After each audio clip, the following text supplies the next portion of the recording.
gusta la historia bélica? ¿Quieres ser parte de nuestra vieja guardia? Pues recuerda que también puedes escucharnos en formato audio podcast siempre que quieras desde la web o la app iVoox. Es gratis y ahí tenemos alojados más de 1000 episodios que se publican por lo menos una semana antes que aquí. Puedes acceder a través del enlace en la descripción del audio o desde el primer comentario fijado. Te esperamos.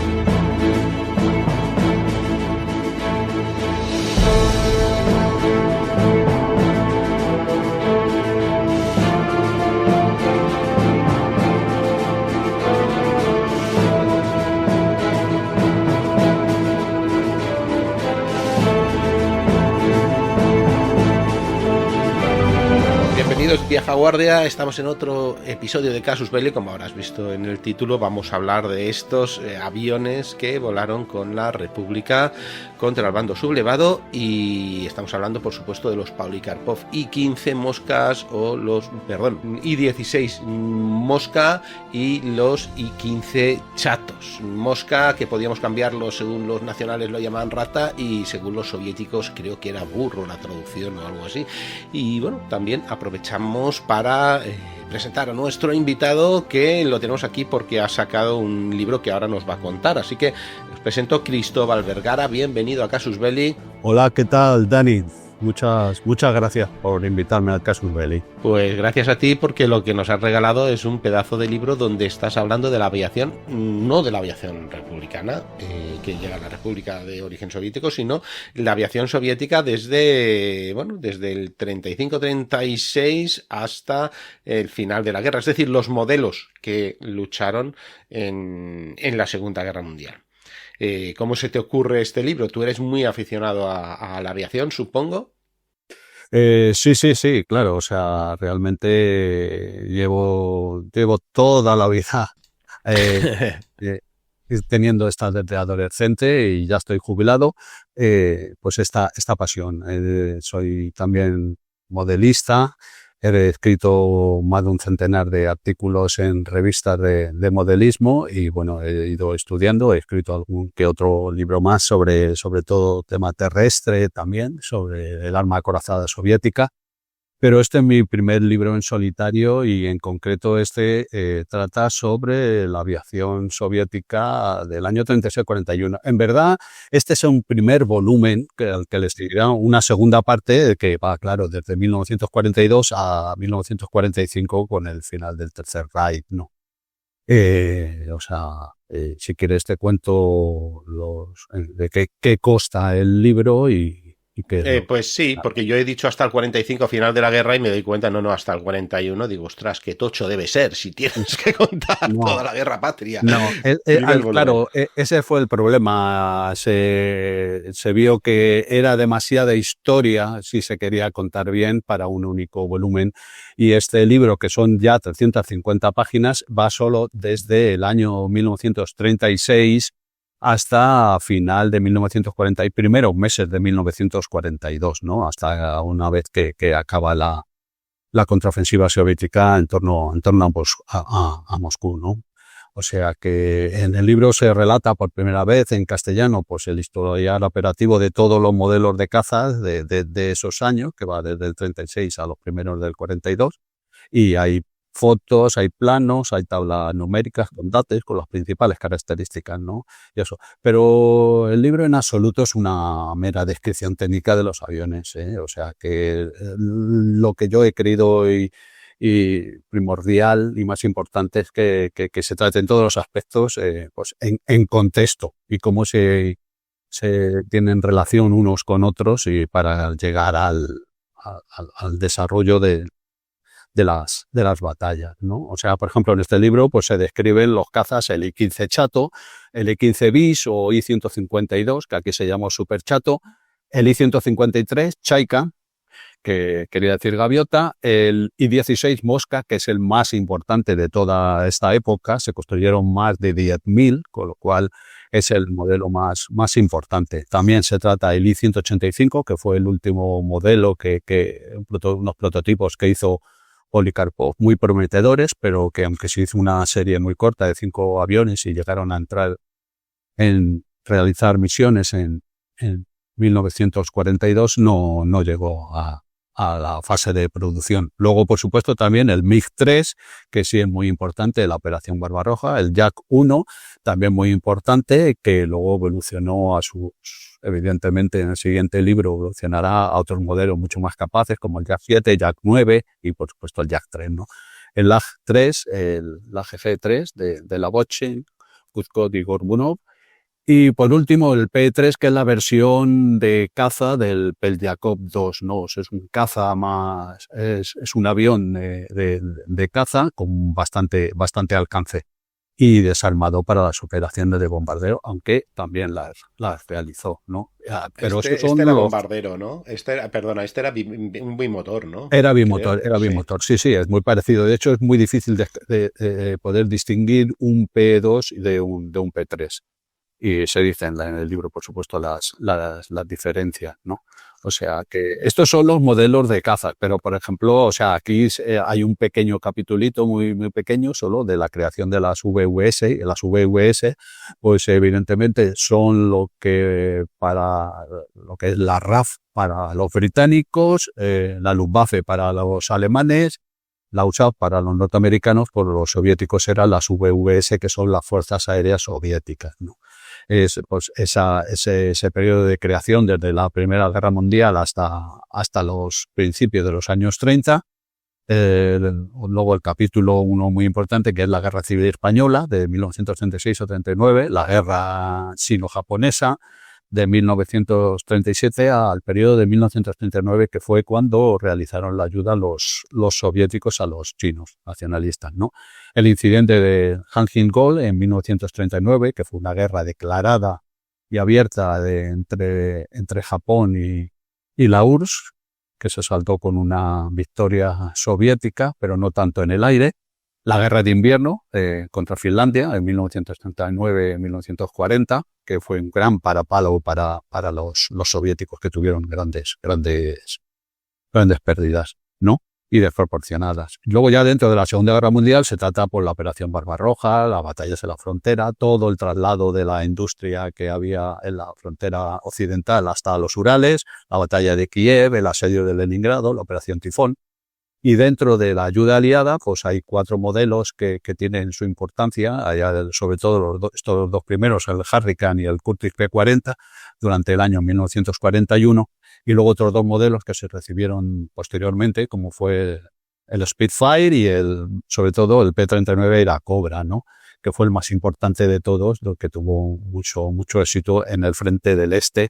Si bien es verdad que en este libro la historia operacional apenas sale, porque será en el siguiente volumen. Luego está la contraofensiva en invierno de los soviéticos en torno a Moscú, pues la batalla en torno a Demiansk, la operación Eitos y la conquista de Sebastopol en Crimea ya por los alemanes, por Manstein, en junio de 1942, y ahí acaba la narración de este primer volumen. Bueno, pues tenemos telita, vamos, y sobre todo también en el plano internacional, no solo la Segunda Guerra Mundial, sino tenemos España, China, Mongolia, de interior, no interior, sí, contra Japón.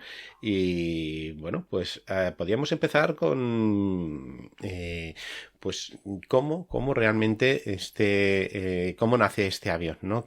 Porque realmente los soviéticos, Stalin lo decía, que estaban muy por debajo en cuanto a aeronáutica, y tenían que hacer todo lo posible por construir motores modernos, diseños modernos. Entonces va a apostar mucho por los diseñadores, le va a dejar mucha barra libre. Luego vendrían las purgas y tal, pero al principio le va a dejar mucha barra libre y va a inyectar mucho dinero, porque ya se ven que la aviación va a ser una una pieza clave, pero ya acabada la revolución, vamos, ya creada la Unión Soviética en el 21, creo que es cuando se juntan las 4 repúblicas y crean la Soyuz, crean la Unión. Van a invertir mucho, pero van a tener también que depender de evolucionar motores extranjeros. Bueno, cuéntame un poquito de dónde nacen el I-15 y 16. ¿Son conceptos que salen a la vez, complemento de uno y otro, o cada uno sale por su banda y se juntan ahí un poquito? Sí, bueno, ya se explica en el libro, la industria aeronáutica soviética pues estaba en mantilla. Sobre todo sufrió mucho por la Primera Guerra Mundial y la guerra civil y estaba, vamos, acabó de forma penosa, muy destrozada, muy tocada. La industria, el principal diseñador durante la Primera Guerra Mundial fue Sikorsky, pero emigró después de la Primera Guerra Mundial, emigró al extranjero. Luego quedaron dentro de la URSS tanto Tupolev y otro que fue un discípulo de Sikorsky, que fue Nikolai Polikarpov, ¿no?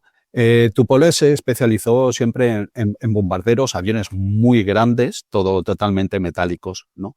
Y en los cazas, el diseño de los cazas se centró Polikarpov. Y de hecho, el I-1, Strepitel, que para eso la I, el I-1 pues fue un modelo que ya pensó, era un monoplano bastante para esos años, ¿no? Era bastante moderno, pero hizo algunos modelos, hizo un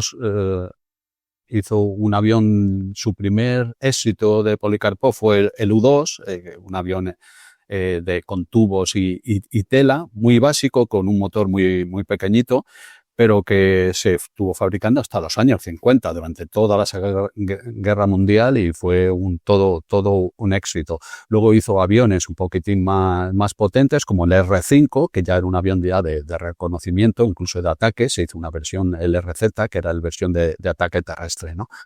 Todo esto es al final de los años 20, estos modelos. Lo que pasa es que también hicieron otros modelos, el DI-1, y hubo una serie de problemas con estos modelos que causaron una serie de accidentes, algunos mortales, y entonces Polikarpov fue arrestado no por ninguna purga política, sino por los problemas que se dieron con sus modelos, ¿no? Después de varios accidentes y muy, muy graves. A todos los metieron en noviembre de 1929 en una prisión muy inusual. En verdad era un grupo de diseño en Viturka, cerca de Moscú. Y allí diseñaron un biplano. Le dijeron, tienes que hacer un biplano que sea seguro, que no se estrelle, ¿no?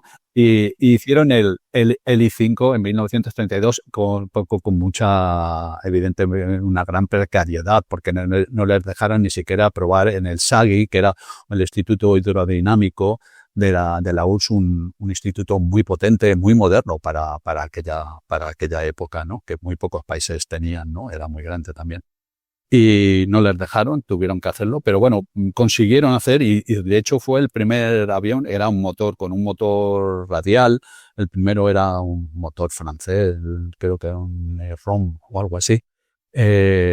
Y hicieron un prototipo y bueno, gracias a este éxito, pues de hecho todos los ingenieros y él también, claro, fueron rehabilitados después de esto y tuvieron bastante éxito.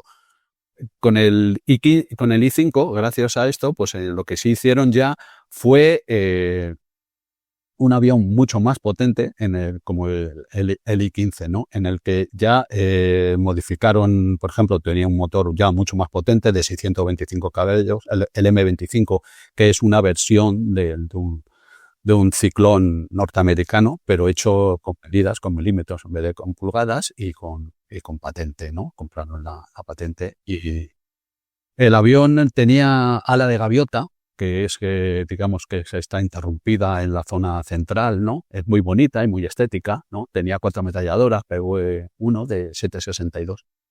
Y el caza I-15 chato era muy, muy maniobrable, sobre todo. La velocidad de 350 kilómetros estaba bastante bien, estaba a lo que era aquella época, en 1934, ¿no?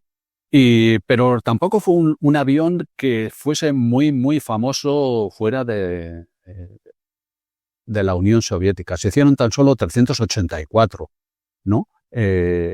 ¿Por qué? Porque precisamente en el año 1934 también Polikarpov pensó que, bueno, que quizá el mejor modelo, la mejor configuración para hacer un caza era el I-16, que era monoplano, que también con el mismo motor, pero claro, era monoplano y no solo eso, sino que diseñó un tren de aterrizaje retráctil, ¿no? Era, perdona, a lo que iban todos los diseños modernos de la época, a decir, no, me planta la simple tren de aterrizaje retráctil, aerodinámica a tope, y lo que queremos es maniobrabilidad, bueno, está bien, pero más trepada, más potencia y potencia de fuego, que era lo Sí. que... bueno, vemos en todos los modelos, en los Hurricane, en los Messerschmitt, los italianos también, los franceses también, los estadounidenses, aunque hay a puntillas también, y era lo que se tendía en la época, ¿no? Sí, evidentemente era lo moderno. Lo que pasa es que luego, bueno, ya veremos, para alguna serie de circunstancias, los soviéticos apostaron de forma tozuda por los biplanos, ¿no? O sea que siguiendo con la génesis de estos modelos que van a verse luego aquí en los cielos de España, está, ya te digo, el I-15 Chato, el I-16, casi mejor, el I-16 lo cerramos, o sea, cerramos el tema de los biplanos, ¿no? Porque y luego ya hablamos sobre el I-16, ¿no? El 1935 dejan de fabricar el I-15, ¿por qué? Porque está en fabricación el I-16 y es mucho más veloz, es mucho más capaz y sin embargo es más difícil de pilotar. No es tan maniobrable y tiene también sus problemas de manejo. El modelo siguiente será el I-15 bis o I-152. ¿Y por qué se hace este modelo? Realmente se corta. Ya en 1935 se corta la cadena de producción de biplanos y esto. Pero de pronto llega la guerra civil, actúa el I-16 y los pilotos soviéticos tienen bastantes victorias, los afirman de que es un buen modelo y que lo único que hay que hacer es mejorarlo. Claro, estos combates que se hacen aquí en España son contra otros biplanos, pero cuando se tienen que enfrentar a monoplanos extranjeros, en este caso contra el nada menos que el 109 de la Legión Cóndor, claro, no hay comparación. Entonces, claro, sacan unas lecciones erróneas. Pero a partir de estos informes se ordena en 1937, al final dice, vamos otra vez a hacer biplanos, pero mejores, vamos a ponerles motores más potentes. No solo eso, sino que estaba Polikarpov, que era el diseñador del caza, pero luego estaban las autoridades aeronáuticas y el SAGI. Y allí dijeron que el Alan Gaviota que no era buena idea, que no dejaba ver bien a los pilotos, porque no dejaba bien. El caso es que precisamente por delante no tenía ala, con lo cual se veía mejor, pero que los puntales que se unían, pues que ahí producía turbulencias, que quitaba visión y que había que volver a la recta. Más que nada era una guerra entre el diseñador y las autoridades de quién mandaba, ¿no? Y bueno, pues a Polikarpov no le quedó más remedio que le ordenaron. Él no tenía ninguna confianza en los biplanos, y si quería hacer algo, un biplano mejor, pues lo que tenía en mente era otra cosa, ¿no? Era un biplano mucho mejor, que fue el Chaika, ¿no? Pero le dijeron, tienes que hacer algo mejor, y metió un motor M25V ya de 770 caballos, lo que hizo que el avión ya pudiera volar a los 400 kilómetros hora, tenía mejor techo por arriba y mejores características. El armamento casi pues era igual, lo único que ya podía cargar bombas, y incluso las últimas versiones cohetes, ¿no? Este es el famoso... Y bueno, era I-15 bis o I-152, porque luego en el año 39 los cazas todos cambiaron a tener tres dígitos, ¿no? Entonces, pues que se llamó I-152. Y después del I-152 vendría Chaika, que ya es la última expresión con tren de aterrizaje retráctil, pero es verdad que este avión ya no estuvo aquí en la Guerra Civil y si quieres, pues mejor no hablamos. Y pasamos a hablar de lo que es el Mosca, que sí que fue toda una revolución, claro, en el año 34, ¿no? Que era un avión con tren de aterrizaje, pero también tenía este primer modelo, el modelo 5, el tipo 5. Hubo bastantes modelos, 29 variantes, de las cuales unas 11 sí llegaron a ser operativas, las otras fueron casi todas prototipos y no llegaron. Y todas las importantes se describen en el libro. Y este tipo 5 tenía el motor M25V de 770 caballos.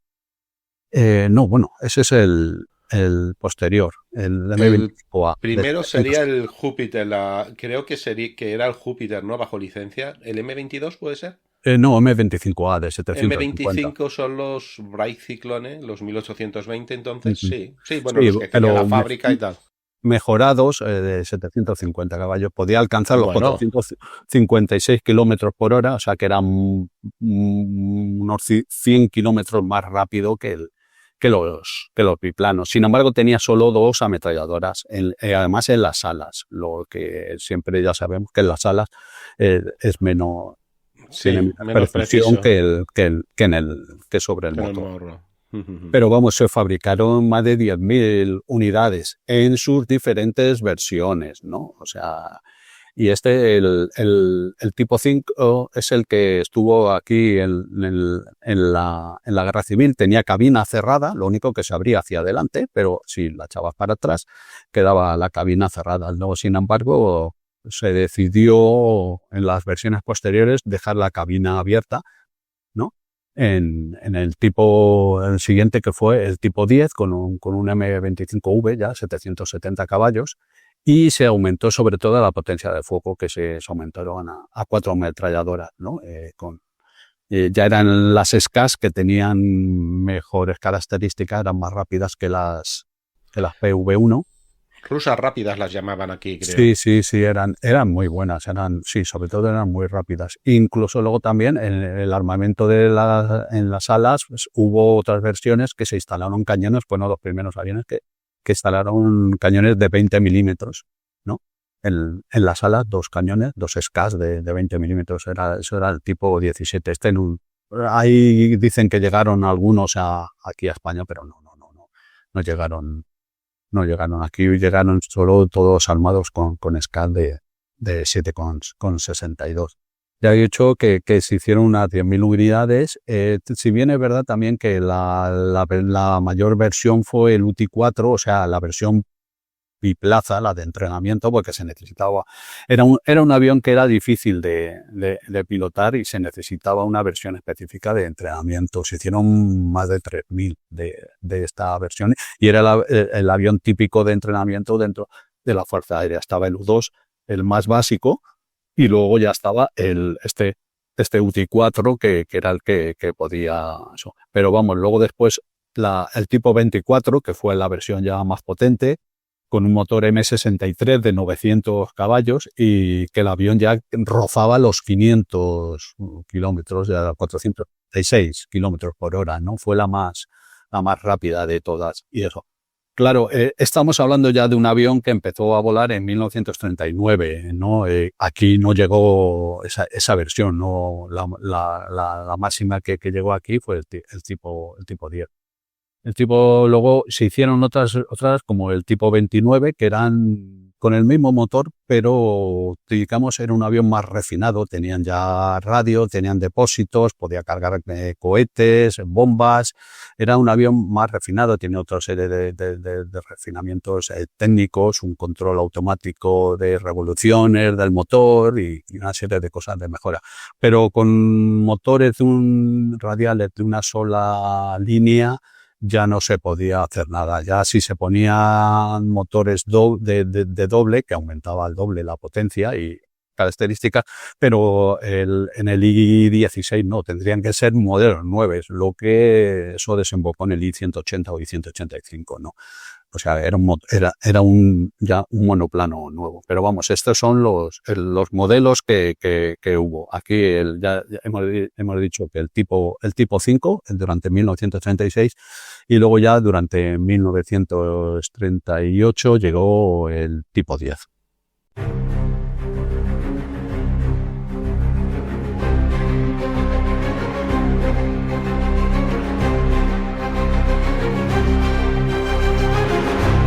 Hace 100 años, un ejército exhausto por el desastre de Anual se jugaba el todo por el todo en las playas de Alucemas. El 8 de septiembre de 1925, España realizó el primer gran desembarco aeronaval de la historia moderna, un ensayo general de lo que vendría años después en Normandía. Aviones, acorazados, legionarios, regulares, una operación donde la política, la estrategia y ciertos intereses particulares se entremezclaron en un episodio que cumple ya 100 años. El 7 de septiembre revisaremos la historia de una operación que cambió el rumbo del RIF y de España.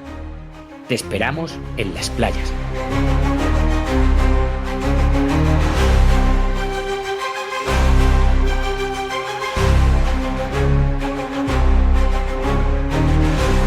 Bueno, pues ya tenemos localizados todos los modelos y luego los que llegaron aquí, que evidentemente pues mucho prototipo también, mucha prueba y bueno, yo me lo imagino ese. Y bueno, aquí van a llegar después de, que yo sepa, en el 36, pero en octubre del 36, septiembre-octubre, el caso Monino aparte, ¿no? Cuando en teoría se llega a demostrar fehacientemente que la aviación expedicionaria italiana está sobre el terreno, porque derriban un avión, capturan al tío, enseñan el avión, etcétera, y dicen, oye, ¿qué hay aquí? ¿Qué pasa? Entonces parece ser que es la Unión Soviética cuando lo empiezan a decir, bueno, pues vamos a enviarles material.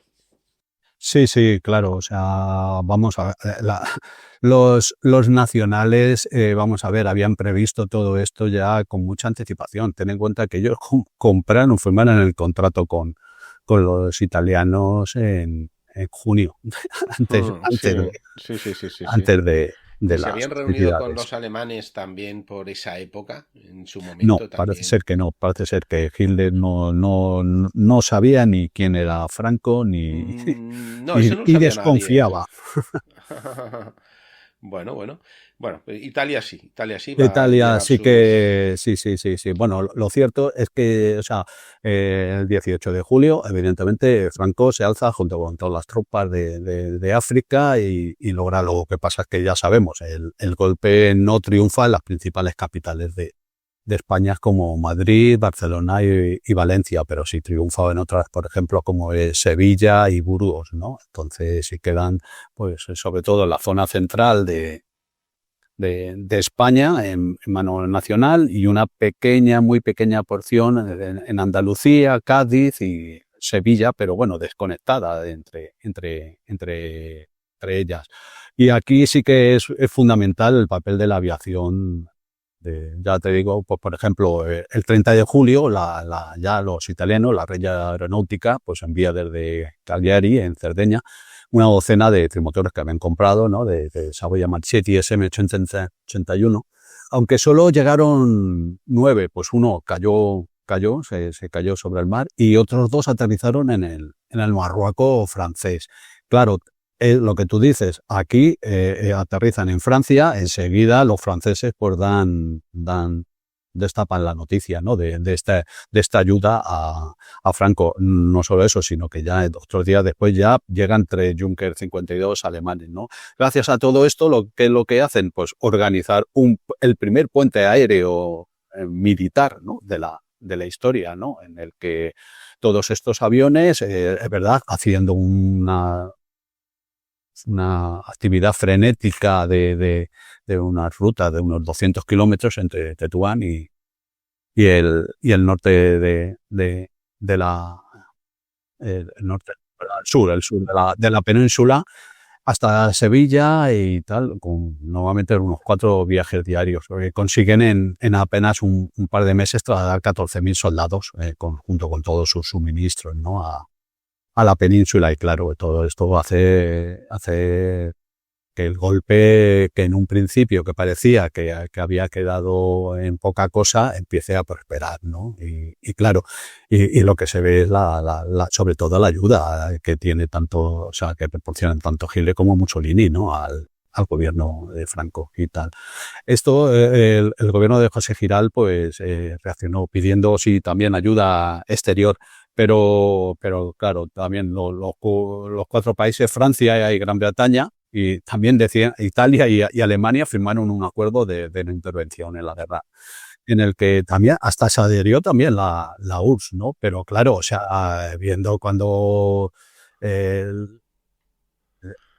era tan palpable el movimiento por parte de Italia y de Alemania, pues que entonces, como tú has dicho, la URSS se avino a poder a lo que es lanzar la Operación X, ¿no? Que es la ayuda de todo tipo de armamentos a la venta de cañones, de tanques y de aviones modernos, ¿no? O sea que, y entonces, pero claro, todo esto era material, pero este material necesitaba personal, porque si no tienes ese personal que es un material muy específico y que no sabe manejar tus tropas, y además sobre todo las repúblicas, que quedó sin mandos en esas primeras jornadas, pues entonces también era una ayuda tanto material como de personal. O sea, el personal que vino aquí, sobre todo de aviación, era voluntario, entre comillas, ¿no? Pues como todos los soviéticos, y los más importantes llegaron aquí a España con una identidad encubierta, ¿no? Con pasaportes Nansen, que era un documento de identidad para refugiados que hubo durante la primera mitad del siglo XX, ¿no? Y allí, por ejemplo, el piloto, el Pavel Rychagov, que es uno de los más famosos y que pues venía como Pablo Palancar, ¿no? O Iván Yeremenko, que venía como Antonio Aragón, o Jakub Smotrevich, que era el general Douglas, ¿no? O sea, que cada uno tenía un pseudo. Luego, perdona, nos encontramos que cuando los MiG-15 o los LAG-11 van a China para defender Shanghái y tal, también a los rusos le ponen nombres chinos, y cuando van allí a Corea, pues le ponen nombres coreanos. Sí. Es muy típico. No era solo la Unión Soviética, eso al final te encuentras en muchos sitios, tal. En Laos, por ejemplo, tenían otros nombres, los pilotos estadounidenses. Es muy típico de esta gente que va, porque te vendo el avión, pero ¿quién lo pilota? No, espera, ya viene un alemán, o viene un búlgaro, o viene un francés o un portugués, ¿no? Entonces intentan pues ponerle papeles y tal. Es mucho más común de lo que creemos, que vengan con los pilotos. Esta operación se firma a finales de septiembre, pero ya el 6 de octubre, o sea, por ejemplo, ya habían desembarcado en Cádiz las primeras tropas de la Legión Cóndor, ¿no? Y con 27 Heinkel 51, y luego la Fuerza Aérea franquista se había incrementado con 60 CR-32, los Chirri, ¿no? El Chirri fue el caza estándar, del que más número contó de los nacionales, ¿no? O sea, además luego también con los alemanes y los italianos pues vendrían otros modelos, ¿no? Como el Romeo 37, el Heinkel 45 o el Heinkel 46, ¿no? Y sin embargo los republicanos lo único que pudieron conseguir pues fueron 14 de Bontain, 372 y media docena, 6 de Newport 46, o sea, la superioridad de los nacionales era manifiesta, ¿no? En un par de combates de mediados de octubre habían ya acabado con 9 de los cazas franceses, o sea que... Pero, y no solo eso, sino que ya gracias al trasvase de fuerzas, después de unirse con la fuerza de Sevilla, las tropas nacionales se dirigen directamente a Madrid a cargar en esa época a tomar Madrid al asalto y acabar la guerra de forma rápida. Lo único que, bueno, pues ya sabemos, Franco se entretiene porque quiere ayudar a las tropas del Alcázar de Toledo, y ahí se entretiene un tiempo y tarda un poco más. Y bueno, pues de forma providencial, el 28 de octubre del 36 ya atraca en el puerto de Cartagena el el vapor Karlepin, que ya llegan con 15 pilotos, que su líder es el Pavel Rechagov, ya hemos dicho, ¿no?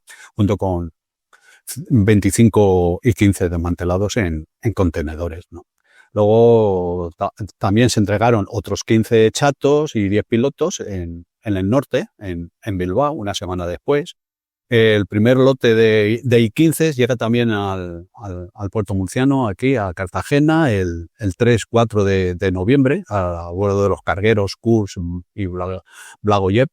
Y se trata de 31 pilotos y un mismo número de aviones, 31, que era el 31 era un escuadrón, una escuadrilla completa de aviones. Las cajas pues venían eran grandes cajas que venían desmontadas los aparatos y venían con el logo que ponía Zavod número 39 Moskva, ¿no? Que leído en castellano era Mosca. Entonces, pues parece ser que sí, por esta razón los técnicos, ellos leían, dijeron, pues es de las cajas esas que pone Mosca. Y ahí se quedó. El I-16 era el Mosca. Eso parece ser que es la razón y la más... Y la más. Porque yo de pequeño me habían contado otro, que era que en los talleres, en los planos, ponía no sé qué, Mosca, en cirílico, que parecía mosca también. Pero bueno. Sí, no, es posible que los planos también lo pusiera lo mismo, lo de Moskva y claro, o sea, que Moskva, que quiere decir Moscú, claro. O sea, sí, exactamente, que era Moscú y aquí sonaba como mosca, ¿no? Sí, dice, era la fábrica número 39 de Moscú, ¿no? O sea, sí. Entonces, con todo esto, o sea, la primera escuadrilla de chatos se forma con tripulaciones, por supuesto, de origen ruso, no podían ser de otro porque no había españoles que supieran manejar esos aviones, en Alcantarilla a los primeros días de noviembre, ¿no? Y ya, pues, enseguida, nada, el 3 de noviembre se desplazan a Alcalá de Henares, ¿no? Para defender Madrid. En esa misión ya pierden 2 pilotos, pero no es en combate, ¿no? Son los tenientes Nikolai Edberev y Vladimir Kondratiev, que ellos dos pues se pierden, siguen volando, pasan de Madrid, siguen hasta llegar hasta Segovia, ¿no? Porque los demás aviones iban al Soto, pero pasan ellos y llegan hasta Segovia y al quedarse el combustible aterrizan allí donde son hechos prisioneros. Y fueron los primeros prisioneros soviéticos, ¿no? de la guerra civil, que no les pasó nada porque luego fueron canjeados por pilotos alemanes que les pasó algo parecido. y pudieron volver a sus filas más adelante. Los primeros combates, pues el día 4 de noviembre, cuando ya debutaron en combate el I-15. Y ese mismo día ya sí que tienen el I-15 su primera baja, ¿no? O sea, por ejemplo, el teniente Piotr Mitrofanov es derribado en combate por Ángel Sales Larrazábal, ¿no? Uno de los ases nacionales, que luchaba, claro, en un Fiat CR32. Mitrofanov saltó, pero lo único que es que no se abrió su paracaídas y falleció. Es que esas cosas pasaron mucho más de lo que creemos, ¿eh? Sí. Hay mucha, claro, eso fueron cientos de combates. En 2 batallas ya, pero ya 2 batallas posteriores fueron derribados 2 Junker 52 y un par más de Chirri que los escoltaban, o sea, y otros 2 más también sufrieron un fuertes daños, ¿no? O sea, que en unos pocos días ya sí que el panorama que estaban, que la aviación nacional barría los cielos porque no tenían apenas oposición republicana. La llegada de estos cazas cambió por completo todo el panorama, ¿no? O sea, no solo eso, sino que ya también llegan los Moscas y el día 10 ya hicieron sus primeras misiones ametrallaron en el frente de la casa de campo, la zona de los nacionales, y 3 días después ya entraron en combate, ¿no? O sea, pues, una de las primeras victorias la consiguió Sergei Cherny a bordo de su Mosca, que logró echar abajo un Heinkel 51, el de Oskar Heinrich de la Legión Cóndor, ¿no? Además, el día 14 se reforzó la potencia de las FARE, ¿no? Que son las Fuerzas Aéreas Republicanas, que llegó a Guadalajara, otro nuevo grupo de otros 13 y 16, ¿no? Liderados por K. Kolesnikov, ¿no? Y que también allí consiguieron un par de victorias enseguida. Y la forma y cómo luchaban estos I-16, ¿no? Pues aquí se habla de que la principal táctica de los I-16 era, porque claro, el principal enemigo eran los bombarderos, que era en ese momento Junker 52, que es un trimotor pero de transporte, pero que en esa época los nacionales, como no tenían bombarderas apenas, pues entonces los modificaron para cargar bombas y también incluso les instalaban ametralladoras para defenderse, ¿no? Entonces los I-16 volaban sobre la capital muy bajo, a muy baja altura, cerca de los tejados de los edificios de la Gran Vía, ¿no? Hombre, todo esto pues salía a infundir moral a los madrileños y les hablaban desde las azoteas y los pilotos contestaban, ¿no? Y cuando aparecía, por ejemplo, un Junker 52, lo que salían a hacer era trepar en un ángulo muy, muy, muy pronunciado de 50 grados hasta alcanzar los 1000 metros a los que volaban en altura los Junkers. Y así de esta manera pues aprovechaban el ángulo muerto de su armamento defensivo y los sorprendía desde abajo y los podían, así consiguieron varias victorias, ¿no? Y claro, como los aviones, los primeros nada más que se recibieron aquí, iban exactamente igual pintados como que salidos de fábricas, que era en gris claro y el morro en negro, tan solo con tapadas las estrellas rojas con una banda roja. Pues entonces los nacionales les decían que los rusos les atacaban desde las alcantarillas como las ratas, ¿no? Y de ahí, pues, claro, surgió ese despectivo apelativo, ¿no? De rata, ¿no? Por el que eran conocidos durante después tantos años, y aquí en España se instauró sí, claro, era el I-16 rata, ¿no? Sí. O sea que... Un montón despectivo se quedó por aquí, sí, todavía en alguna publicación. Sí, mucho. No, bueno, también los alemanes, luego también durante la Segunda Guerra Mundial también siguieron cuando ellos decían también y le llamaban rata, y era lógico porque eran los mismos pilotos que se habían enfrentado aquí contra ellos, ¿no? O sea que el día 16, por ejemplo, de noviembre, en un combate con los I-16 también, por ejemplo, Bechagov fue derribado, saltó en paracaídas pero vamos, también tuvo que estar hospitalizado, pero pocos días, ¿no? De hecho, Ryzhagov fue el primer as soviético, o sea, fue el primer piloto soviético que superó las cinco victorias. Y salió de aquí, de España, en febrero del 37, después de haber realizado ya más de 100 horas de vuelo, y su relación de victoria me parece que fueron 6 o de 6 a 8 o algo así, algunas seguramente compartidas, ¿no?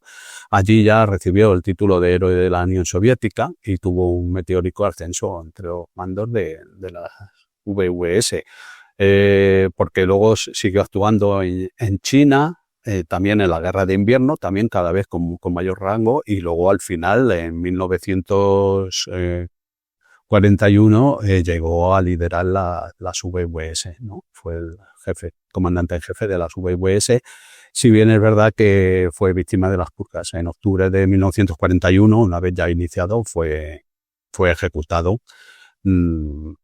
por Stalin, por orden de Stalin y de Beria, ¿no? O sea que... Vamos, de todas formas, ya en enero del 37, pues ya Franco desistió de tomar Madrid sobre la marcha, porque vio que el panorama había cambiado. Ya no era el objetivo fácil de tomar, tenía unas defensas muy sólidas, habían llegado las brigadas internacionales, entonces pues el panorama cambió. Prefirió una contienda larga, avanzando pues poco a poco y consolidando sus ganancias. Y bueno, en esta época todavía pues, los republicanos en esas fechas afirmaban haber destruido 60 aeronaves, evidentemente. Sí, cifra inflada, claro. Sale, recuerdo en el libro de Calle, La Calle, que, claro, ahí todo el mundo reclamaba el mismo avión, ¿no? Pero que luego también a los alemanes también le pasaba, ¿no? Que dicen, no, lo he derribado yo he derribado otro, yo he derribado otro, y al final habían derribado uno solo. Lo que pasa es que 4 o 5 le habían disparado, ¿no? Entonces, o creían que le habían disparado y dado. Claro, uno se la apuntaban y luego decían, ¿pero qué es esto? Si hemos destruido la aviación enemiga 5 veces. ¿Esto qué es? Entonces empezaron soviéticos por una parte y alemanes por otra a decir, no, vamos a ajustarlo para decir desde qué ángulo, cómo, quién iba contigo, tal. Y ahí una especie de un oficial árbitro, entre comillas, pues decidían un poquito. Los italianos no. Los italianos se ve que sí. A tu apunta. Por lo grande que salga aquí en el Corriere della Sera. Y bueno, evidentemente en Berlín o en Moscú pues saldrían las cifras infladas, que eran las cifras propaganda como se ha hecho toda la vida. Claro. Sí, o sea, eran por los dos lados, evidentemente. Sí. Pero bueno, lo cierto es que ya para esa época los combates fueron muy fuertes por los dos lados, y a los republicanos pues solo le quedaban 15 chatos operativos para ya en enero del 37. Pero por fortuna recibieron otros 2 nuevos envíos con una 30 cada uno, ¿no? O sea, 60 aviones de nuevo. O sea que... Y nada, los republicanos recibieron también de otros países, de contrabando, pues de Checoslovaquia, de Francia, de Gran Bretaña, de Estados Unidos, pequeños lotes, 1, 2, 3 ejemplares de varios aviones. Pero eso fue este mare magnum logístico, fue un gran problema, fue una pesadilla, ¿no? O sea, realmente estos aviones operaban durante unas pocas misiones, pero luego después otra vez quedaban... Busca recambios, busca que el motor había recambios, que no es el mismo. Claro, el armamento hay que instalarlo porque resulta que no pueden viajar con armamento, luego se claro, Sí, tiene que ser en la sala, porque a ver cómo lo hacías tú, sincronizar con la hélice, o sea que... Claro, eso lo haces de fábrica. Sí, pero bueno, por ejemplo, luego la FARE, la Fuerza Republicana, claro, tenía un gran déficit de personal, sobre todo hispano. Entonces, lo que hizo, pues en un primer momento, en esa época, envió 3 grupos de 200 cadetes a la URSS para recibir allí instrucción. Pero claro, primero, el curso que duraba 2 años, pues imagínate, esto lo tuvieron que hacer en menos de 6 meses. Y claro, fue muy apresurado, o sea, no pudieron venir muy bien formados. Mientras todo esto ocurría, pues ya a los primeros meses de 37 comenzaron a organizarse las primeras escuadrillas con tripulaciones españolas. Pues, por ejemplo, la primera fue la creada por García Lacalle, ¿no? Que era uno de los pilotos mejores que tenían las FARES. Pero claro, no había suficientes españoles y también pues allí se añadieron pilotos extranjeros como Frank Tinker o Gerald Dahl, ¿no? Los norteamericanos y eso. También Roberto Alonso Santa María pudo organizarse en el Soto otra escuadrilla de 15 de chatos, y eso, que luego pronto se envió a la zona de Lleida para proteger a Cataluña, ¿no? Que recibía numerosos bombardeos por parte de los italianos. A principios del 37 la batalla del Jarama, que era un intento de avanzar de intentar envolver Madrid, pero desde la parte norte de arriba, ¿no? Y ahí, por ejemplo, los combates del 12 de febrero, 9 y 16, atacaron a un grupo de bombarderos Junker 52, escoltados por hasta 13 Heinkel 51 de la 3J88, ¿no? Los Moscas derribaron a dos Heinkel, el de Werner Palm y el de Hans-Jürgen Nippig. Y durante el día 17 de febrero, en un intento de ataque aéreo contra un contingente de tropas, 2 Junker también pues, fueron derribados. Aquí también tuvieron una actuación los T-26, ¿no? Los nuevos tanques T-26, que tenía el general Dodinset, que era el que después sería uno de los que aguantó ahí en una gesta increíble en las ruinas de Stalingrado, ¿no? Y aquí fue sus primeras batallas, ¿no? De todas formas, los chatos pues, consiguieron el dominio del aire, y en consecuencia todo esto obligó a los franquistas a detenerse el día 24 en la localidad de Arganda. Luego ya un poquitín más adelante, la batalla de Guadalajara, que fue un intento de las tropas italianas, ¿no? Otra vez de acceder, tratar hasta llegar hasta el Valle de Henares, ¿no? Y que bueno, que en un principio tuvo un buen comienzo, un avance inicial, pero llegó el mal tiempo en marzo y como llovió muchísimo y todas las tropas italianas y vehículos quedaron empantanados en caminos ahí embarrados, ¿no? Y sobre todo la base de la aviación legionaria en Soria, pues estaban sumidas en un fangal allí, estaban inoperativas, no podían volar. Mientras que las de los republicanos, que estaban en Alcalá y Baraja, pues se encontraban en mucho mejor estado, ¿no? Y entonces por eso le permitió operar con sus cazas y obtener un completo dominio del aire, ¿no? Por parte de la FARC. Por ejemplo, el 16 de marzo tuvo una gran batalla aérea en la que participaron 17 y 15 y otros contra 41 aviones nacionales, ¿no? Vamos, por lo que se sabe seguro es que 3 Fiat y un Junker 86 derribaron en esos combates y los republicanos perdieron el UNI-15 del teniente Reutov, ¿no? Y ya a partir del 18 de mayo los italianos no quedó más remedio que retirarse, ¿no? O sea, retirarse a sus líneas otra vez y allí los RZ soviéticos los hostigaron desde el aire. También el día 20 de marzo hubo una segunda batalla y allí, por ejemplo, otra vez los nacionales perdieron un bombardero y 3 cazas otra vez, ¿no? Contra un chato, ¿no? De las FARC. Y ya el día 23 se estabilizó el frente y fue una de las pocas ocasiones que los republicanos pudieron conseguir una retirada de las tropas enemigas, ¿no? Pero vamos, coincidiendo con todo esto ya el general Mola empezó la ofensiva del norte, ¿no? Y el 27 de abril pues ocurrió el bombardeo de Guernica, ¿no? De la Legión Conde y la aviación legionaria. Que claro, aquí en España esto fue una especie de laboratorio de tácticas y de material. Todos quisieron probar. Y una de esas pruebas era qué pasaba si se podían borrar del mapa poblaciones desde el aire. Doctrina de Wet en cuestión de prueba. Vamos. Sí. O sea, entonces, bueno, esto evidentemente pues no fue nada con lo que vendría después unos años en Europa, ¿no? Pero a nosotros se nos ha quedado marcado porque fue la primera vez, ¿no? O sea que, y eso. Y ya en el mes de mayo llegó el último lote ya de I-15, o sea, alcanzando ya un total de 131 I-15, ¿no?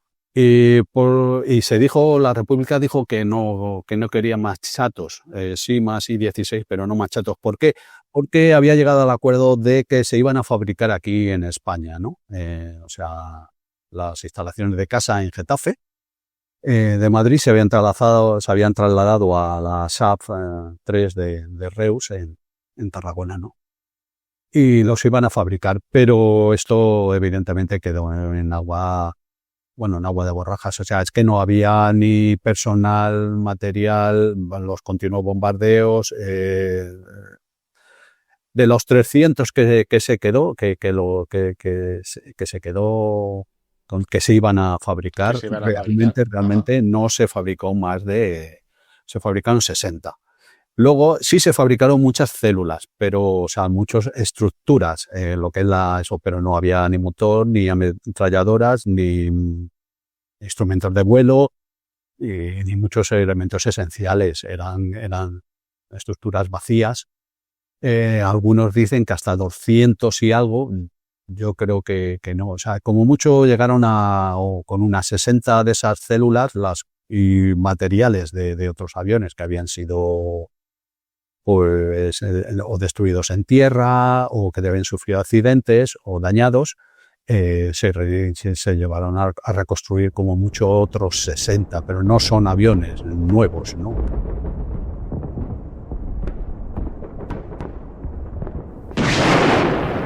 ¿Y a qué ha sido eso? Los nuevos drones de los Reverde.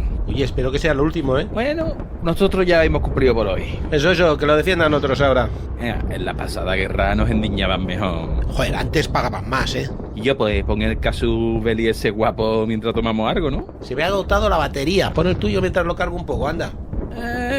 Que no tengo el fan y hoy es viernes de fan. Pues yo creía que te lo hiciste ya, con todo el rollo ese que me pegaste la vez pasada. Es que en un mes me faltaron 3 pavos para escuchar Quevedo y ya ves. Mira las amigas del party, ella se quedó mirando. Vale, que hace un año que me gorroneas los fans, vamos. Era eso, escuchar a Lola Índigo en bucle. La Virgen, solo te falta la diva rebelde, ya no te suscribiste más, ¿eh? Que me daba rollo. Yo creo que no te van a castigar, tranquilo. Lo que no sé es si voy a poder escuchar lo que me he perdido. Sí, claro, igual que un fan nuevo. Joder, y yo escuchando el podcast del vaquerizo. El intelectual. Es gratis. Sí, es que es una realidad social informativa. Es que me pagan por escucharlo, pero es una mierda. Joder. Pero ahora que lo dice hay una cosa. A ver, es que en la trinchera de al lado le tomo prestar móvil al sargento y no tiene libros porque es de fuera. ¿Yo puedo ponerlo en Pocket Cast o en Apple Podcast o en Spotify? Sí, claro, y los episodios para fans también, ¿eh? Yo no joda. ¿Sí, que yo? Que sí, hombre, que si estás apuntado a los fans, sí, y además es fácil, ¿eh? ¿Fácil? ¿Está para nosotros? Vamos, que si pude yo, pueden todos. Y si no, les escribes a los Casus Belli que te mandan un tutorial así, facilito. Mola. ¿Y sin publicidad? Y sortean cosas. No joda. ¿De gratis?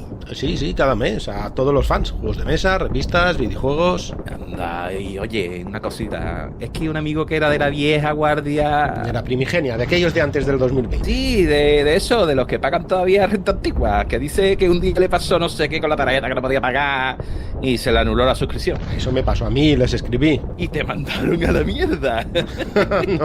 No, pude darme de alta otra vez con la tarifa mínima. Que uno ya es de la vieja guardia, como dices tú. ¿Y cómo lo hiciste? Pues nada, le mandé un correo al mail ese que salen los episodios y solucionado.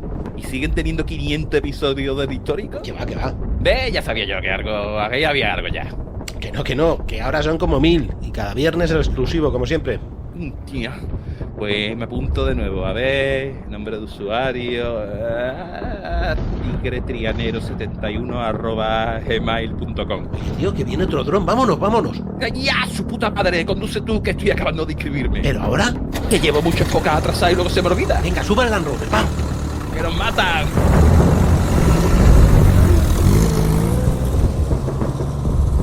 De todas formas, claro, lo que le faltaba era lo fácil de fabricar. Si tienes unos planos, fácil entre comillas, supongo que lo harían con un esfuerzo tremendo, eran el chasis, ¿no? Entelarlos, hacer la madera, lo que fuese tuberías soldadas, probablemente, pero luego, o sea, el motor no lo podía fabricar en España, no se podía, los elementos de precisión tampoco, el armamento, eso tenía que venir importado, claro.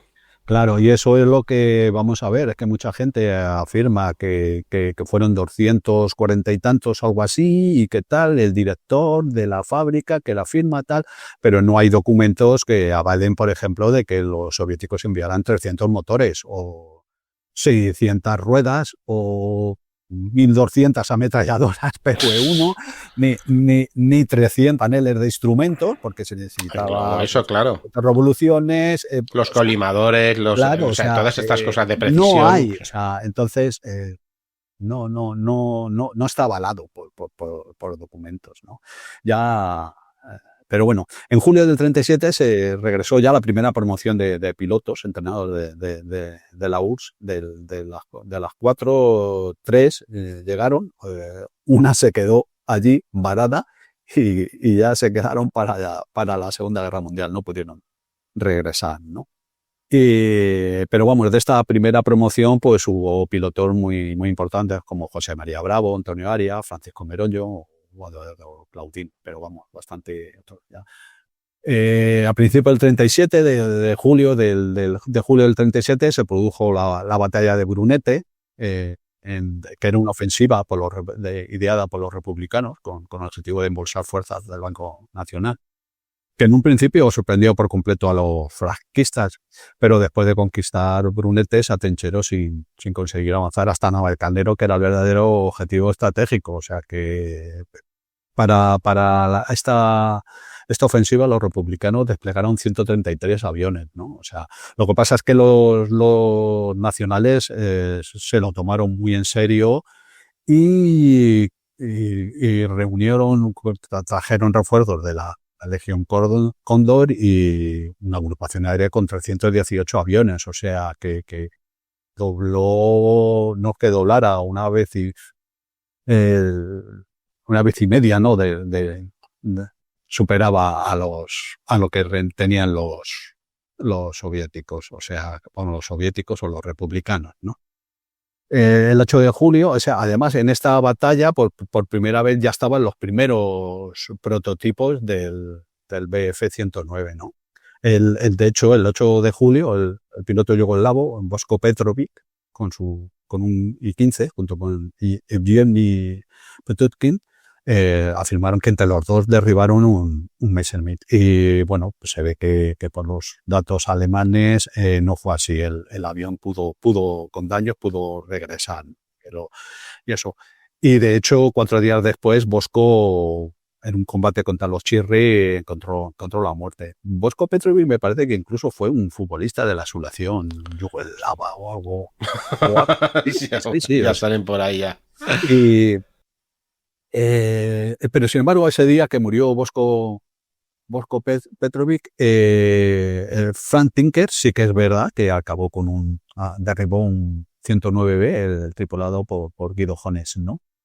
Pero vamos, la Legión Cóndor enseguida tomó cartas en el asunto y aumentó en gran medida su tasa de derribos. Hombre, afirmó también 21 en un solo día. Bueno, o sea, los nacionales, vamos, lo cierto es que los nacionales perdieron 23 aparatos durante toda la batalla. Pero, y el centenar que reclamaron los nacionales, evidentemente no tenían, si tenían 133, no, pero sí que las pérdidas republicanas fueron del doble. Sí.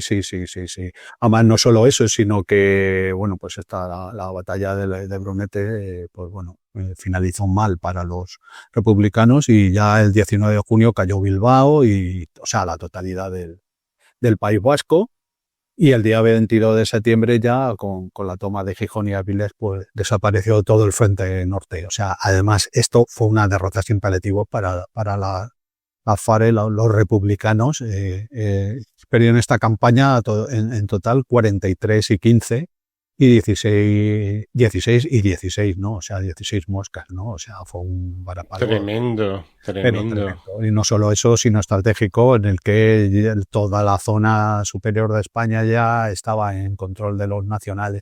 Y esta táctica, evidentemente, de los nacionales de aislar, arrinconar parte de las fuerzas, claro, evidentemente estaba guiada por militares y estaba bien pensada, mientras que los republicanos se les veía que no lo tenía muy claro, y sobre todo lo que es el empeño o sea, la utilización de la aviación en todas las campañas. De todas formas, por ejemplo, en la noche del 25 o 26 de junio, por ejemplo, también otro hito de los pilotos soviéticos, Mikhail Yakusin, que durante varios días hacía misiones nocturnas, o sea, patrullas nocturnas, que era de las primeras veces que se realizaban, ¿no? En la guerra aérea. Pues ahí logró detectar y alcanzar un Junker 52, tripulado por Fritz Berg, y lo derribó sobre Valdemorillo, ¿no?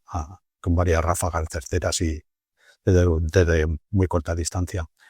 4 ocupantes del Junker fallecieron y un quinto fue hecho prisionero. Y vamos, se trata de la primera batalla nocturna efectiva de la historia, y que consiguió los soviéticos. O sea que también otro, ya a final de año, pues otro hito pues fue cuando en la zona de Aragón, pues una treintena de Heinkel 111 alemanes que bombardeaban la población de Bujaraloz en Zaragoza fueron atacados por 5 moscas, liderados por Gusev, ¿no?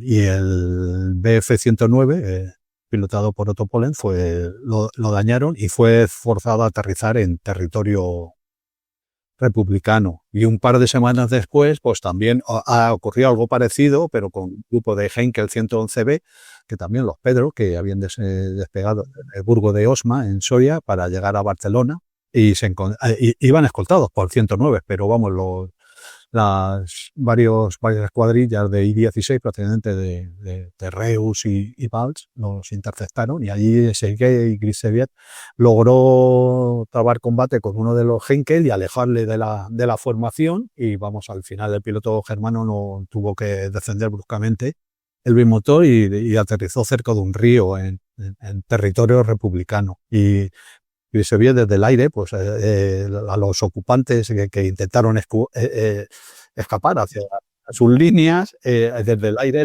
les disparó y estuvo ahí acosándolos hasta que llegaron las brigadas internacionales y los capturaron. O sea, tanto el Henke como el Messerschmitt se desmontaron y fueron enviados a la URSS allí para su completa evaluación en el Instituto de Vuelo de las VVS, ¿no? Ya a final de año, del diciembre del 37, comenzó la batalla de Teruel y bueno, pues la verdad es que, claro, es famosa por el frío, las gélidas temperaturas, pero imagínate, para las tripulaciones de vuelo, eso era, o sea, la verdad es que llegaban hechos témpanos y fueron muy, muy, muy, muy duros para las tribus. Nariz fría le llamaban a esos, sí. a esos, no sé si a los aviones o al modelo o a los aviadores que hacían vuelos en alta. Yo me acuerdo que leí una historia sobre un piloto que en el puerto de Barcelona pues tenía que patrullar porque venían, claro, los bombarderos desde Mallorca, desde las Baleares, perdón, de los italianos, y dice que lo pasaban fatal, que le habían dicho hasta que pusieron radiadores, que iban con toda la ropa, pero a esa altura. Mucha ropa, eso no hay quien lo aguante. Claro, no. Que 20 bajo cero o más, ¿no? Sí. Sí, bueno, pues es la batalla al final de Teruel, aunque tuvo también una iniciativa de los republicanos, pues bueno, se saldó con la derrota republicana, ¿no? O sea, y es que en esa época los I-10, o sea, los Bf-109 batían a los I-16 del tipo 5, ¿no? O sea, eran muy superiores. O sea, de manera providencial, ya durante el mes de marzo de 1938 llegaron los primeros 30 I-16, el tipo 10, ¿no? El que montaba un nuevo motor, 4 ametralladoras, ¿no? Y esto igualaba un poco la contienda y sin duda era el mejor caza que contaron los republicanos, el que contaron la FARE, ¿no? O sea, que los cazas entraron a formar parte de la segunda y quinta escuadrillas, ¿no? Y los antiguos, los tipo 5 se lo dieron a pilotos españoles, ¿no?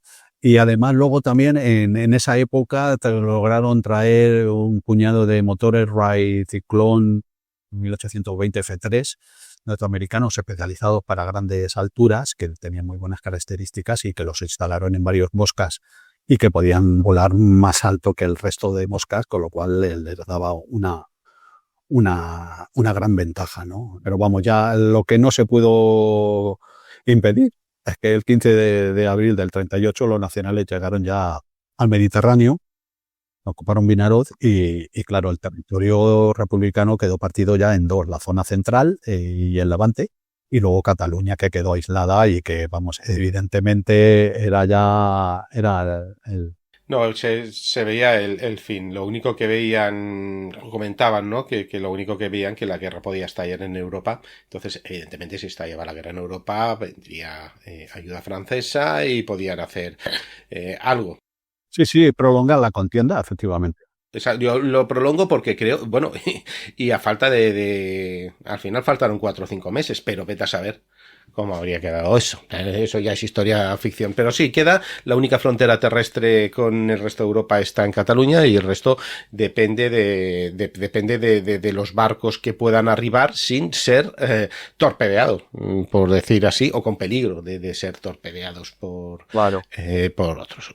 O Portugal, pero Portugal en ese momento no estaba al lado de la República, desde luego. Claro, debido a esto, pues, o sea, se desencadenó la ofensiva del Ebro, sí, ¿no? En julio del 38, ¿no? Cuando 4 divisiones republicanas, mandadas por Vicente Rojo cruzaron el río por una docena de puntos con la intención última de conectar con Cataluña, que en un principio pues tuvieron éxito y consiguieron avanzar hasta 15 kilómetros hacia el este, ¿no? Y hicieron bastantes prisioneros y los nacionales se retiraron hasta Gandesa, ¿no? Pero los franquistas, claro, rápidamente realizaron, claro, su poder aéreo, ¿no? Ataques aéreos masivos sobre los pontones y las múltiples zonas de paso en el Ebro. Y es que, por increíble que parezca, en ese momento no disponían, los republicanos no disponían de aviación con la que contrarrestarlos. O sea, hubo que improvisar refuerzos enviando a Cataluña varias unidades de moscas, ¿no? O sea, todo lo que tenían. Claro, sí. Se inicia una ofensiva sin haber planificado antes las acciones aéreas. O sea, esto era un desastre, ¿no? Pero bueno, gracias a esto que se enviaron varias escuadrillas, la de Serguei, la quinta, la sexta de Francisco Meroño, segunda de Julio Pereira también, o la tercera de José María Bravo, que se trasladaron a Pla de Cabra, en Tarragona. Y entonces, claro, con todo este grupo nuevo que llegó, pues se produjeron importantes batallas aéreas, ¿no? O sea, por ejemplo, el 6 de agosto, en Morada la Nueva, en Tarragona, las escuadrillas de Iu-82 fueron escoltadas por 8 chirris y se encontraron con los aviones de Bravo, que acabó Bravo derribó uno de los 3 Junkers que se derribó ese día, ¿no? Luego, el 13 de agosto también tuvo otro combate con los I-16, los tipo 10 y los Bf-109 de la Legión Combat, cerca de Gandesa, ¿no? Y, bueno, por ejemplo, los alemanes informaron de 7 moscas derribados, pero vamos, los republicanos solo perdieron un único mosca. O sea que se vieron involucrados ese día 5 escuadrillas, ¿no? O por ahí. El día 14 de agosto fue quizá la batalla más grande de toda la Guerra Civil Española, ¿no? Con cerca de 200 aviones en total, unos 100 por cada parte, y claro, no al unísono, ¿no? Durante todo el día. Entonces se vieron involucrados hasta, ya te digo, 5 escuadrillas de chatos y 3 de mosca, sobre todo contra 10 grupos de chirris, ¿no? O sea que sí fueron combates muy. Y ese día en concreto la FARC sí que tuvieron superioridad, ¿no? Sobre todo otra vez contra los chirris. Pero vamos, no, o sea, ya Yagüe inició la contraofensiva, que esta ofensiva nacional degeneró en una intensa batalla de desgaste, en la que, claro, pues evidentemente los nacionales tenían superioridad, ¿no? O sea, tenían superioridad numérica y técnica, y la iniciativa pasó en la aviación a los franquistas. Y es que es verdad que los últimos meses eran muy superiores a cualquier modelo. O sea, la verdad es que su velocidad y techo era imbatible. Pues claro, pero esta supremacía de los nacionales pues les animó a realizar una fuerte campaña de bombardeos sobre Tarragona y Barcelona, y a los pilotos republicanos recibieron la orden de evitar las batallas con los cazas enemigos y concentrarse en atacar en los bombarderos. Claro, los bombarderos, o sea, lo que te daba era una prueba muy evidente del daño que estaban causando a las poblaciones y en las industrias. Pero vamos, también fuera de España, fruto de los acuerdos de Múnich, se produjo una política de apaciguamiento con Alemania, y tanto Francia como Inglaterra pues incrementaron la presión por la no intervención, y llegaron al acuerdo de que las brigadas internacionales debían abandonar la península, y Stalin, que veía que es que la situación de la República era agónica y que el final era inevitable, pues entonces se avino a cumplir lo pactado y mandó retirar ya todos los pilotos voluntarios a finales de octubre del 38, ¿no? Y retornaron todas a la URSS. Quizá uno de los últimos combates en los que todavía hubo personal soviético ocurrió el 4 de octubre, en una batalla de varios I-15 y 16 que derribaron, por ejemplo, el 109D1 de Otto Bertrand, de la primera primeros J-88, ¿no? Y tuvo que ser alguno de los 5 y 16 tipo 5 de la quinta escuadrilla de Sergei Griseviev, pero no se sabe qué piloto consiguió esta última victoria soviética, ¿no? Ya el 30 de octubre empezó la contraofensiva final de los nacionales sobre el Ebro, y ya, vamos, los llevaron hasta otra vez hasta su punto inicial, ¿no? O sea, y ya en estos días, ya a final del 38, se realizó la última entrega de material, en concreto 3 escuadrones completos del I-152, ¿no? Que era el biplano más moderno que tenían los soviéticos en ese momento. El Chaika todavía no había volado, o se estaba empezando a construir. Y lo que pasa es que esta ayuda, o sea, estas unidades realmente no se entregaron en suelo de la República. Debido al bloqueo que tú has dicho, pues entonces se tuvieron que desembarcar en Francia. Y de estas 93 unidades, tan solo 31 pudieron pasar por tierra hasta Cataluña, ¿no? Y de hecho llegaron a Girona, ¿no? O sea, allí los montaron muy rápidamente y realizaron pues pocas misiones desde Casa de la Selva en Girona, y solo realizaron ataques terrestres, aunque era el mejor biplano que tenían los republicanos. No llegaron a combatir. Ya esto era agónico. Estamos hablando de diciembre del 38, pero es que ya cuando en enero ya del 39 despegaron ya los últimos aviones desde La Garriga, pues para escapar por cualquier lado. Allí se encontraron con varios chirris y combatieron de manera desesperada los I-15, y derribaron dos chirris, los pertenecientes a Vicatena y a Marino Massi, ¿no? Estas fueron las 2 últimas victorias de la República en enero. Y tengo por ejemplo un escrito donde hablan de estas entregas, que muchas de las entregas ya como no tenían aeródromos, que entraban por Cataluña, ya dices que no teníamos aeródromos ya directamente para operar, y aquí lo leo textualmente: fue precisamente por esos días cuando me avisaron que habían llegado muchas cajas, al parecer con aviones, y que las habían dejado diseminadas por el campo. Otras seguían aún cargadas en los magníficos y modernos camiones de transporte franceses. También dejaron otras cajas mucho más grandes. Ordené abrir una de las cajas pequeñas y una de las grandes. Comprobaron que efectivamente contenían aviones monoplanos I-16 y bombarderos SD Katyuska desarmados. ¿Para qué los quería? Ni siquiera disponía ni de pilotos ni de aeródromos adecuados para volarlos. Así que dijeron: ciérralos y devuélvelos a Francia, y se quedaron ahí mucho tiempo. Sí, vamos, de hecho también Francia estuvo a punto de comprar el I-16 como caza. Sí. No sabía yo eso. Sí, y claro, y fabricarlo y eso. O sea que, y eso. Pero bueno, ya el 26 de enero tomaron Barcelona y nada, ya a partir de aquí estamos hablando de los primeros meses de 1939. A partir de aquí, pues bueno, la República, una dura pugna política, continuar, rendirse, otros que no, que resistir es vencer, y ya el 28 de marzo Madrid cayó, y el 1 de abril pues se anunció el final de la guerra civil. O sea que hasta aquí lo que es la historia operativa de los cazas soviéticos en la guerra civil. Si quieres, luego pues ya podemos hablar un poco de las conclusiones. Sí, porque, bueno, luego llegaron otra serie de aviones, ¿de acuerdo? Has hablado, por ejemplo, de este bombardero que se convierte en el observador, tanto del ejército de tierra.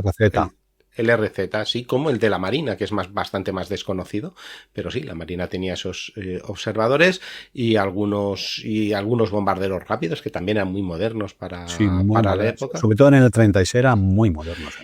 Claro, es que hay que contar que no es como ahora, ¿no? Que ahora te ponen un avión de hace 15 años y todavía sigue siendo una pasada, ¿no? Pero en ese momento, en cuestión de 1 o 2 años, estaban avanzando tanta la tecnología y Sí, había... pero claro, porque claro, los países veían lo que vendría después y Exacto. todos trataron, hicieron, o sea, todos unos esfuerzos titánicos por ponerse al día. Y claro, en poquitos años ese fue el problema de la URSS, que su caza el I-16, que en el 36 era muy moderno, en el año 1940 estaba totalmente obsoleto, porque los avances fueron meteóricos. Sí, sí, bestiales. Y le estaba cambiando, ahora les cogen el paso de cambiar tarde, porque cambiaron tarde realmente. Seguimos diciendo que la Unión Soviética no tenía la industria aeronáutica que podía tener Alemania o Reino Unido, por ejemplo, en ese momento, ni siquiera Francia, y estaban ya sustituyendo esto pues por los Yakuno, los Laguno y los MiG. Bueno, 3, no sé si los Uno tuvieron... Sí, se fabricaron 100. Sí, bueno, para estándares de la Unión Soviética pocos, pero bien, ahí estaban, pues ahí les coge con el pie cambiado y con las estrategias alemanas de combate muy, muy, muy efectivas. ¿Cuántos aviones recibieron? Pues Venga, números, avalado por documentos de la URSS, 648 aviones, que 504 fueron cazas, o sea, con lo cual 144 pues fueron SES, R5 y RZ, ¿no? Luego de estos 504 ya hemos dicho que solo pudieron usar 442 porque 62 no los pudieron montar de 153.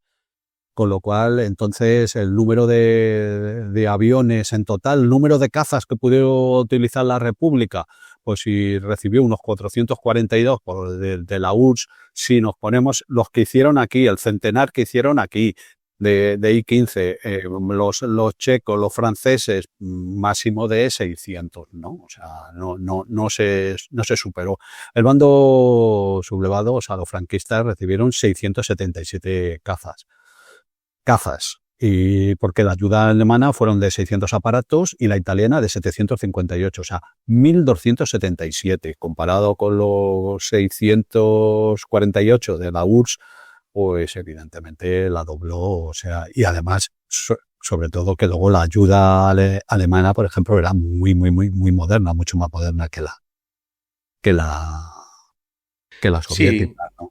Sí, aunque sea de experimento, pero y sí que es verdad que los primeros 109 no es que diesen mucho la talla, pero los primeros son los prototipos. Tú sabes que eso pues al principio falla más que una escopeta de feria, pero a la que evolucionan. Se enviaban directamente desde la fábrica hasta la Legión Cóndor, no pasaban por ningún instituto de vuelo ni nada, ni otro. O sea, es que era el desarrollo rapidísimo de apenas de meses. Claro, pasaron a la versión D ya en 1938, ¿entiendes?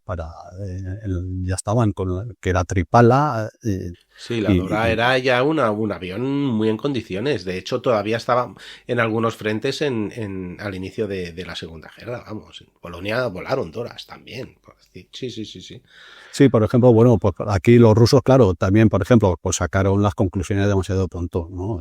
Tras los primeros combates, o sea, y claro, su conclusión que siguieron apostando por los cazas biplanos, como, o sea, un avión muy maniobrable pero que fuese más potente, ¿no? Que volara un poco más alto, más rápido. Y claro, no fue hasta el final del conflicto cuando comprendieron que el futuro pasaba de forma necesaria por los monoplanos, que eran más rápidos y menos ágiles, pero mucho más rápidos, que era lo que daba la gran diferencia. También, por ejemplo, los alemanes, ellos aquí crearon la formación de pareja o de doble pareja, ¿no? El Rote, el Schwarm, el Rote, todas estas formaciones, claro, allí fueron las que sacaron, sí. Sin embargo, las VVS apostaron por la formación de las BED, ¿no? Que era la de 3. También la RAF siguió por apostando por la formación de 3 aviones, ¿no? Casi todo el mundo, vamos, realmente fueron los alemanes los únicos que apuestan por eso, y luego ya van cambiando el resto a las mismas formaciones. El Four Fingers es el Swarm, y luego los soviéticos, lo que pasa es que sí que, según lo que estuve haciendo de la miniserie del Yakolev, de la saga Yakolev, sí que empezaron a hacer, pero no eran 4, sino eran de 2 en 2, pareja, diferentes alturas, y que iban llegando, ¿no? Como los ejércitos de Napoleón que van llegando, pues ellos, digamos que se enfrentan los primeros 2, luego los otros 2, luego los otros 2. Sí, en diferentes alturas. Pero bueno, o sea, está muy claro, el mejor caza que hubo en la guerra, evidentemente, fue el 109. Bf-109, el Messerschmitt, ¿no? O sea, pero bueno, las pérdidas de cada lado del I-15, el Chato, los republicanos perdieron 197, que fue aproximadamente un 84% de pérdida. Estamos hablando aquí por todos, por ejemplo, de estos 197, 88 son en combate. Luego sí, el resto son artillería antiaérea, perdidos en tierra, en accidentes 67 y otras causas. Que es muy normal, que esos porcentajes se suelen ver también en la Segunda Guerra Mundial, eso de aterrizado y aterrizado mal.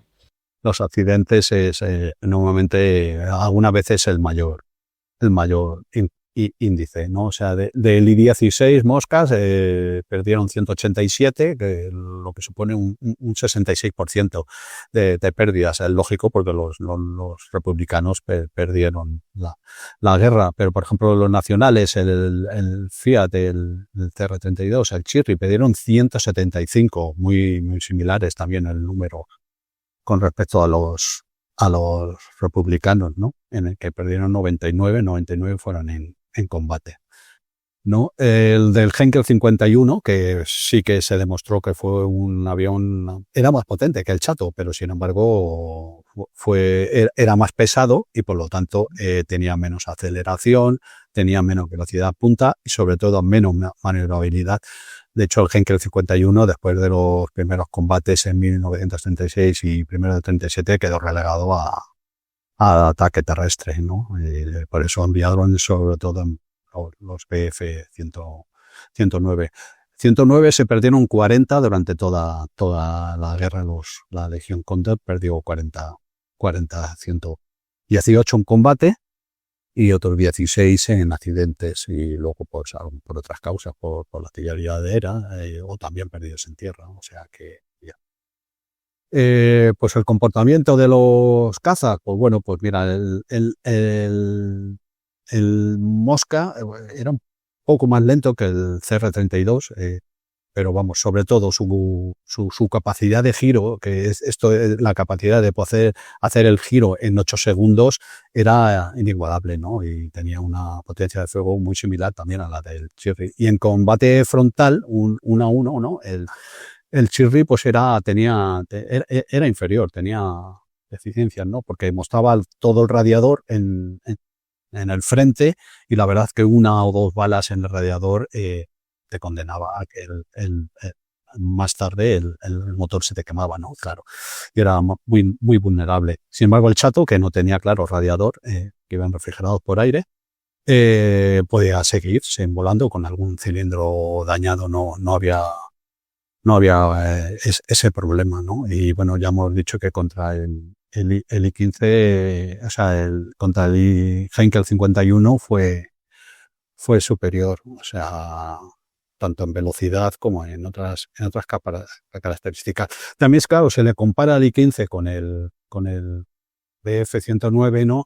Y no es muy, porque la generación, ¿no? O sea, el caza germano pues era de construcción metálica, era más potente, estaba con una cabina cerrada, tenía hélice tripala. Era otra concepción, absolutamente, era un salto. Claro.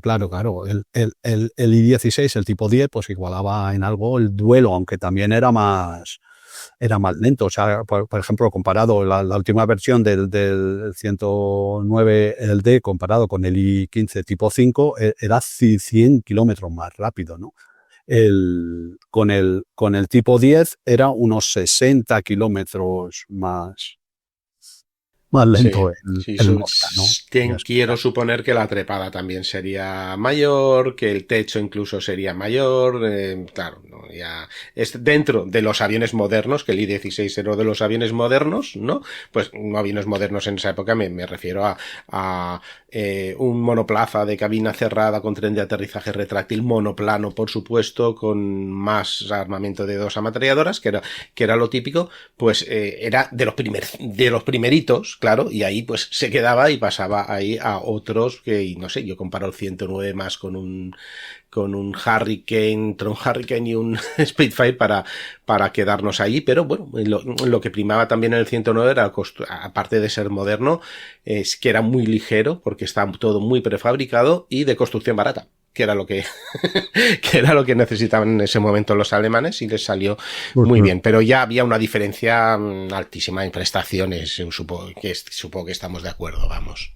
Sí, no, bueno, con los cazas, o sea, con el I-16 otra vez, es en cierto otra generación también, porque se hizo a los mismos años que los planos, ¿no? O sea, realmente el 109D, pues casi habría que compararlo con el Yak 1 o algo así, ¿no? O sea, exactamente, pero el Yak 1 vino en el 30 en el 40, sí. Mientras que tenía que haber venido, el resto de países ya lo estaban diseñando en el 36, ¿no? O sea, el Hurricane, los estadounidenses, dentro de lo que cabe, los Hawk, aunque bueno, no tenían una necesidad, también era podemos coger ese periodo 35 al 37, se diseñan los franceses también, los grandes aviones monoplanos modernos de la guerra. Los soviéticos todavía estaban, aunque, bueno, pues sí, hay que reconocerles que corrieron todo lo que pudieron y hicieron cosas muy bien, partían de una situación demasiado retrasada como para no llegar a hacer sus aviones modernos